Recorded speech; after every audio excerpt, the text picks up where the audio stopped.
Alright, so welcome to lesson 7 on the 7-step investment formula. So far you've learned about how to analyze a business by looking at the financial statements. You've learned how to value a business through a variety of ways, discounted cash flow, price to book ratio. You've also learned how to read the emotions of the market by looking at the charts, technical analysis. Well, now it's time to put everything together in a formula. And I call this the 7-step investment formula or value momentum investment formula.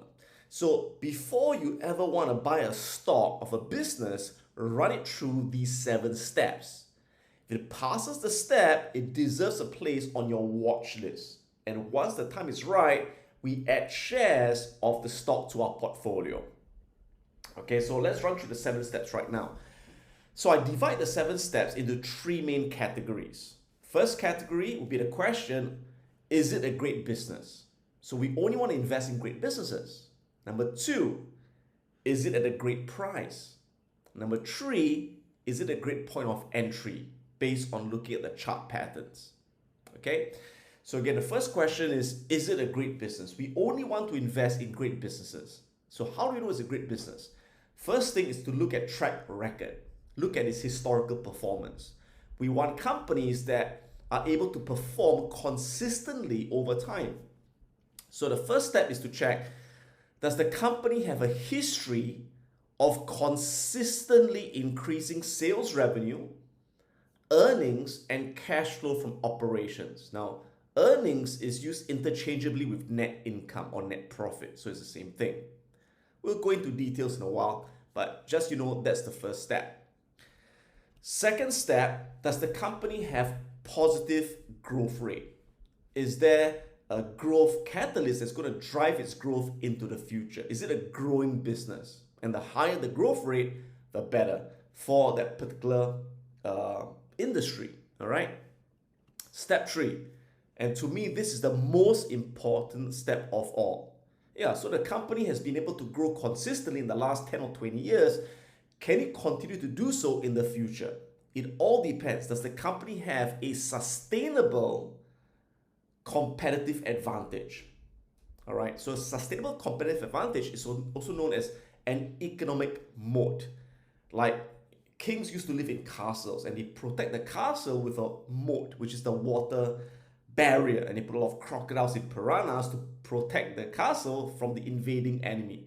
So similarly, when you invest in a company, you want a company to have a wide moat with lots of crocodiles and lots of piranha.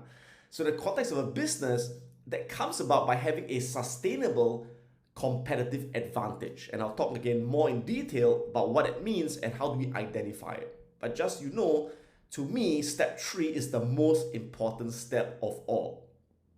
Step 4, does the company show high and consistent ROE or return on equity? So return on equity tells us how good the company is at making money based on the shareholders' investment. Step 5, conservative debt. So some companies can grow its profits really well, has a high ROE, but it takes on too much debt to do that. So to be safe, we ideally want to invest in companies with conservative debt structure.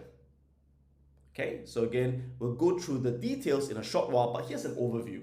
So if the business is able to pass the first 5 steps, it's a great business. And I can tell you that out of the 8,000 companies in the US, another 6,000 in China, and thousands in the world, less than 1% of companies probably pass those first 5 steps. Less than 1%. All right. So this narrows it down to very few companies in the world or in the market. So next question. Once we know it's a great business, is it a great price? So recall that a great business can be a lousy investment if you pay too high a price for it. But a great business can be a fantastic investment if you pay a low enough price for it. The lower the price, the better the investment, provided it passes the first 5 steps. It's a great business. Okay, so how do we know it's a great price? Well, we have to check the intrinsic value, to calculate the intrinsic value. And you've learned a variety of methods, right? Price to book ratio, price to sales growth ratio, discounted cash flow, discounted net income. My favorite is using discounted cash flow. To me, that's the most comprehensive. But if I can't, I'll use the rest. So once I know the intrinsic value of the stock, for example, I know that this stock is worth $50, the lower it is from $50, the better. Okay? So the lower the price is to intrinsic value, the larger the margin of safety.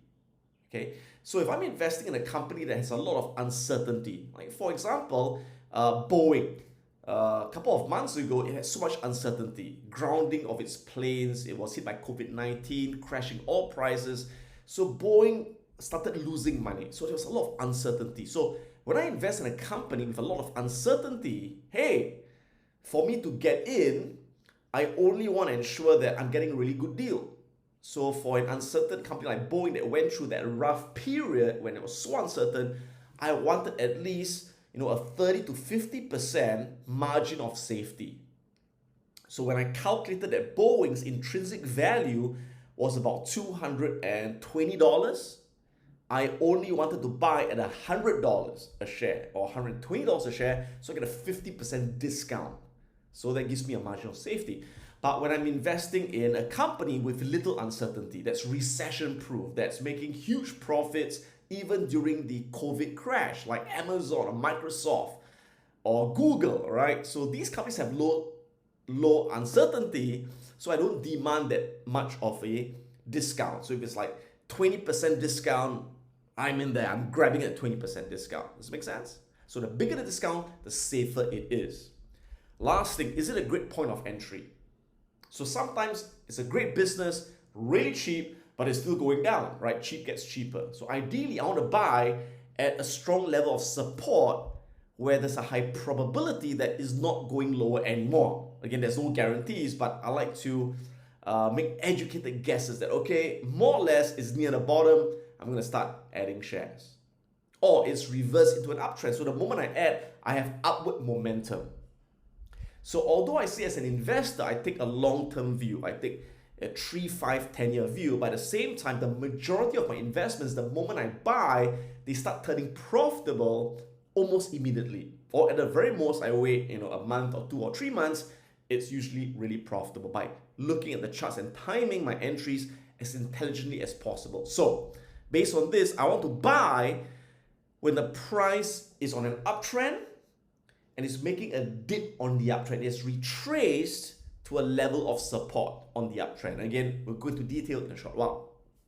Or the price is in a consolidation, is moving sideways, and it's near the support level of the consolidation. Or from a downtrend, it's now reversing into an uptrend. So there's an overview of the 7 steps. All right, so to do the 7-step analysis, we have to get our data from different websites. So I've listed all the websites I use to get this data. Some of you are thinking, why isn't there one website? Why are there 7 or 8 websites? Unfortunately, there's no one website that contains all the information. All right. So to get all the information, sometimes Yahoo has it, sometimes Morningstar has it. I know it's a pain, but that's the way it goes. And at the same time, many of these websites, they change as well. So I may say, hey, the information is there, but a few months later, they may change it so you can't find it there anymore. So that's why I prefer to give you a whole list of websites. So if one website no longer provides it, you can find it on another website. You've got a whole list of choices. All right? Okay, so here we go. So Morningstar is a website that it's only mainly for US companies. Although you can find other companies as well, but they only have detailed information for US companies. Okay, that's Morningstar. Now, there's a paid service and there's a free service. You can just use the free service if you want. Now, if you use the paid service, they actually calculate the intrinsic value for you. So those of you who are lazy, you can actually pay for it and they do it for you. But I never just trust what people do just like that, blindly. I always like to do my own valuation and compare it to the valuation by Morningstar and see, okay, is it more or less close? Okay. Next would be Reuters. Now this is free And Reuters is great for international companies. So all companies in the world, you can use Reuters. Same thing with Yahoo Finance. This is great for any company in the world. Investing.com is another company that's great for international companies. Finviz, one of my favorite websites. But Finviz is only for US stocks, bear in mind. And one website I discovered recently, which is pretty good, and again, it's free, up to a number of searches per month. If you want more than that, you have to pay the premium. All right, it's Simply Wall Street, simplywall.st, and again, it's for international companies. So again, these are the list of websites that I'll be going to as we go through the 7 steps. Let's go through it right now.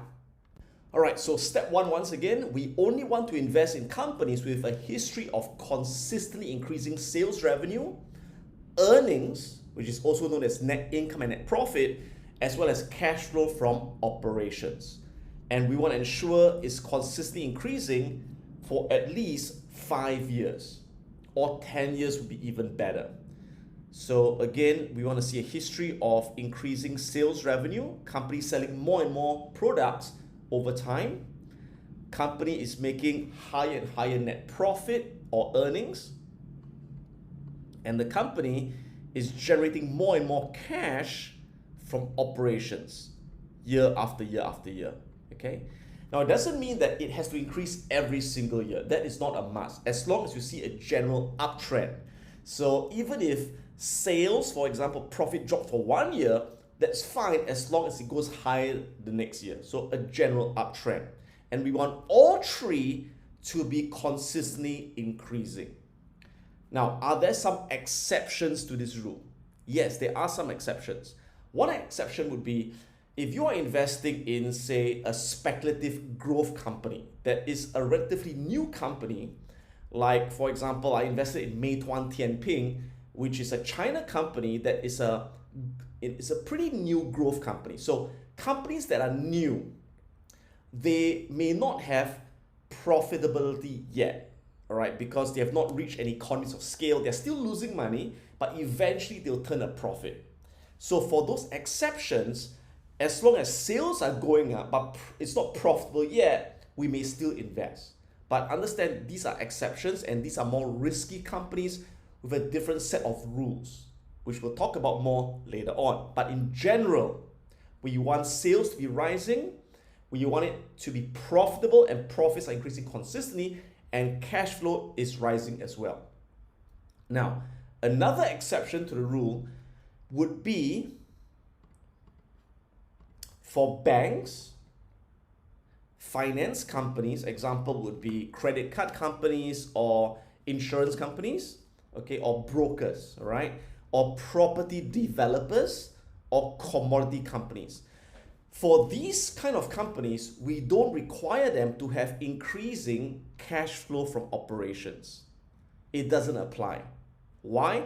Because the nature of these businesses are such that their cash flow from operations is not consistent. In fact, at times, on certain years, it may even be negative.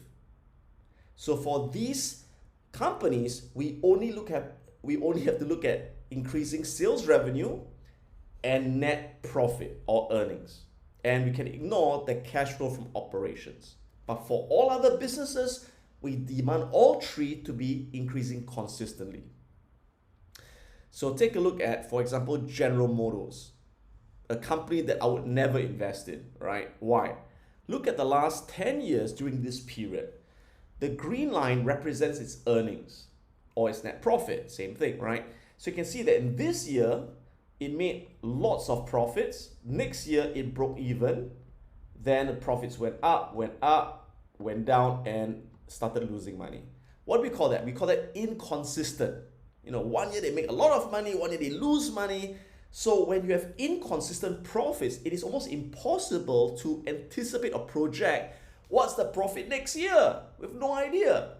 So this is the result of intense competition. So we invest in a business that has lots of competitors like auto manufacturers or oil and gas companies or airlines. You get very inconsistent profits.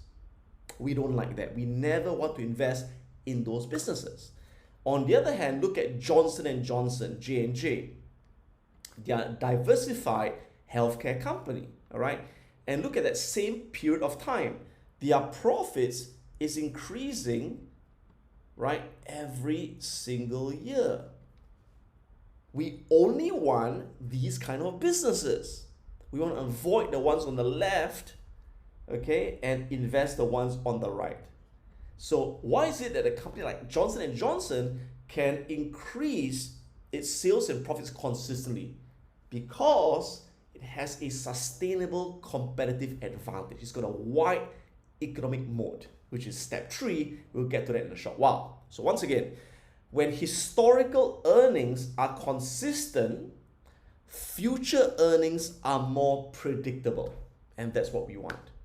All right, so how do we check on step 1? Now again, there are various websites we can go to. Let's check out Yahoo. So go to your search engine and type in the name of a stock. For example, say Microsoft, right? So you could type Microsoft and type Yahoo in your search engine, or if you know the ticker symbol, type MSFT, right? So search for that, and it usually comes out as the first search result. Click on that, and there we go. All right, so we're looking for financials, so click on financials over here. All right, so they give you roughly 1, 2, 3, 4, well, about 5 years of data, all right? Now, TTM stands for the last 12 months. Now, if you pay a premium, you can get up to 40 years of historical data, all right? But, you know, we just look at 5 years for now. So, first thing is to look at the total revenue, which is the sales revenue, right? Sales revenue. And look at the last 5 years. Bear in mind that for this website, they are showing it from right to left, right? 2016, 2017, 2018, 2019, and the last 12 months. But other websites may show it from left to right, so just bear that in mind, okay? And for Yahoo, their numbers are in thousands of US dollars. But other websites may be in millions, others may be in billions, so you just be aware of the denomination they use, all right? So do we see a consistent increase? Revenue, right? So 85 billion, 89 billion, 110 billion, 125 billion, 138 billion. Is it increasing consistently? Yes, it is. All right, fantastic. Next, look at net income or net profit, also known as earnings, right? Is it increasing consistently? 16 billion, 21 billion. All right, there was a drop there. There was a drop this year to 16 billion, but went high to 39 billion. That's fine. And 46 billion. So, yeah, it's generally an uptrend. There we go. That passes the second one. Next, let's look at cash flow from operations. Click on cash flow. Oh, by the way, do ensure when you're comparing it, it's annual. All right, so year-on-year increase, compare it annually. Next, cash flow.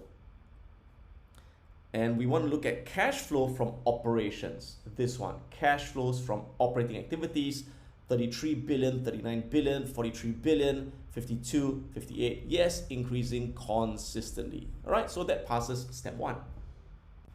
Step 2, we want to invest in businesses with a positive future growth rate, or there's a growth catalyst driving the business.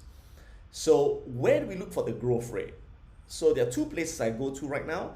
One is finviz.com and one is Simply Wall Street. Now there's another one I go to, but it's a bit expensive. It's a subscription website I use known as Capital IQ, but it costs about $20,000 a year in subscription. So unless you're a professional investor, stick to the free ones, right? Which is Finviz and Simply Wall Street.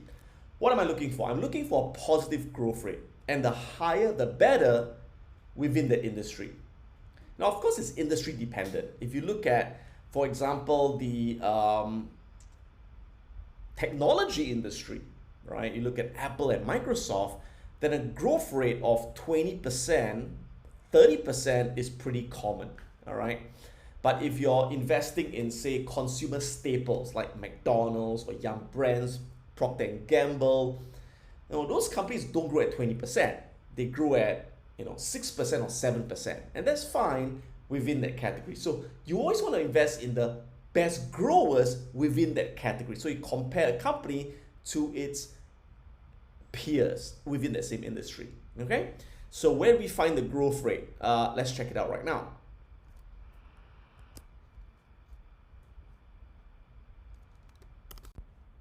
All right, so I'm at FinViz, and again, FinViz is only for US companies. So Microsoft, I could use it for FinViz. If it's, for example, a China company, I would have to use Simply Wall Street, okay? Because that's for international. All right, so at FinViz, let me type in Microsoft.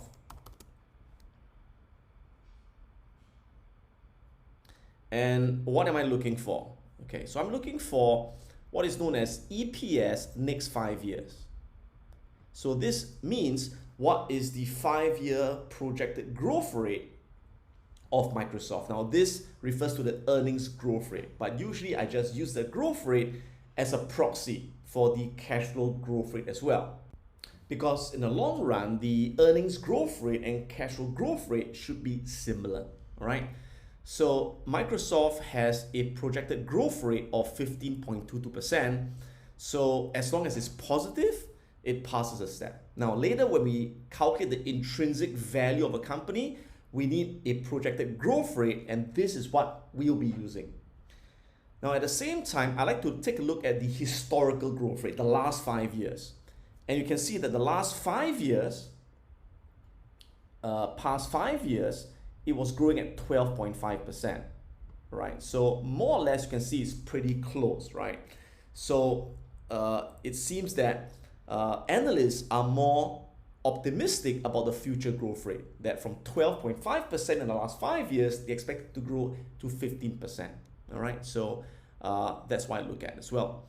The other place I go to get a second opinion, like a doctor, you get a second opinion, is to go to Simply Wall Street. So type in Microsoft.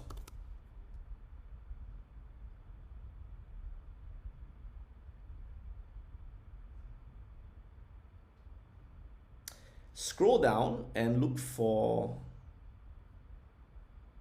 and by the way, at Simply Wall Street, they also do their own intrinsic value calculation. So they are valuing Microsoft at $170. Now again, I don't completely trust all these websites. I've got no idea how they do it. So take it with a pinch of salt. So what's important is once I do my valuation, my intrinsic value, I like to look at what Simply Wall Street is saying, what Morningstar is saying, for example, and I see, okay, more or less, is it close? If it is not close, then I dig deeper to find out what's the difference, all right? Okay, so going down, I'm looking for, there we go, future growth rate. So you can see that for Simply Wall Street, their growth rate projection for Microsoft is 11%. So one website says 15%, one says 11%. Who's right and who's wrong? There's no right or wrong. It's all a matter of guessing the future. So one is more optimistic, one is more pessimistic. So later on, when we do our intrinsic value calculation, which one do we use? There are a few things you can do. You can take both growth rates. You can take the 11% growth rate to calculate a more pessimistic valuation, and the 15% growth rate to calculate a more optimistic valuation. So you have a range of the valuation, all right? Or you can take an average of the two as well, okay? But you can see that whether it's 11% or 15%, it's a positive growth rate. So it passes this step.